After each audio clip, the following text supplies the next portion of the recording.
લખેલો. પછી છે ને પછી આગળ છે ને ત્રણ છે ને ત્રણ બધા ટોયસ હોય છે, એના આગળ ડીશ ને બધું મૂક્યું હોય છે. પછી એ જે ટોયસ પછી છોકરી હોય છે એની જોડે રમતી હોય છે. પછી એ જ ટોયસ એ દર્જી જોડે લઈને જાય છે અને એ દર્જી બીજી એવી ડોલ સીવી આવે છે તો એક બીજી જોડે રમતી હોય છે. પછી દર્જીએ ત્રણ એવી ડોલ સીવી, પછી એના જેવી પણ હતી અને આ જે બુક છે એમાં પેજ નંબર તો નથી પણ લાસ્ટ જે પેજ છે ને લાસ્ટ કવર ફ્લિપ કરવાનું છે. કવર છે ને એ યલો કલરનું છે અને કંઈ કશું લખ્યું છે ને એવું બધું લખ્યું છે.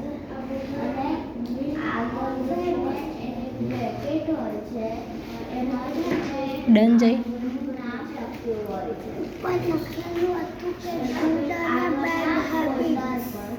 Very good. એક છોકરો ડાયો હતો, હા. બીજો છોકરો ગોળો હતો. હા પહેલા પેજ પર હા. બધા ભગવાનના દોર્યા શું દોર્યા છે બેટા? ભગવાન. હા, ભગવાન દોર્યા છે. Very good. પછી પછી એક દિવસ ને સંતને કીધું એક અંકલ હતા એનો છોકરો તો ડાયો હતો એ આગળનો હતો છે ને સ્વામિનારાયણનો જતો એ છોકરો અને એના પપ્પા હતા. તો સંત આવ્યો સંતને કીધું કે તું મસ્ત રીતે બધું કરે કશું મસ્તી ધમાલ કશું નહીં કરતા. અને એ જે બેગ છોકરો હતો ને એક લેપટોપ હતું ને એને બગાડીને મચાડી દીધું. હા. બગાડી દીધું. પછી પછી છે ને બે છોકરો હતા ને એ બે છોકરો એ જેવું વાત કરતા તો એક છોકરો તો માર કરતો હતો. પેલો બેડ છોકરો બુઢો છોકરો તો વાત કરતો હતો પણ એ તો માર કરતો હતો. લાસ્ટ પેજ નંબર પર એક માતા પિતા બધા ફેમિલીસ હતા.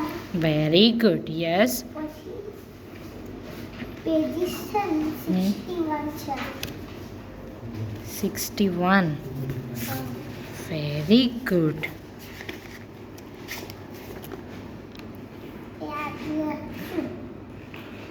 યસ.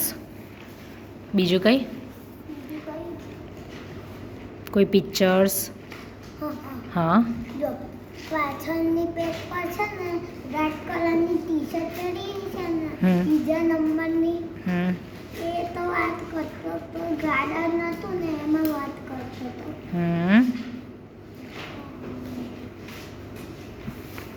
ડન.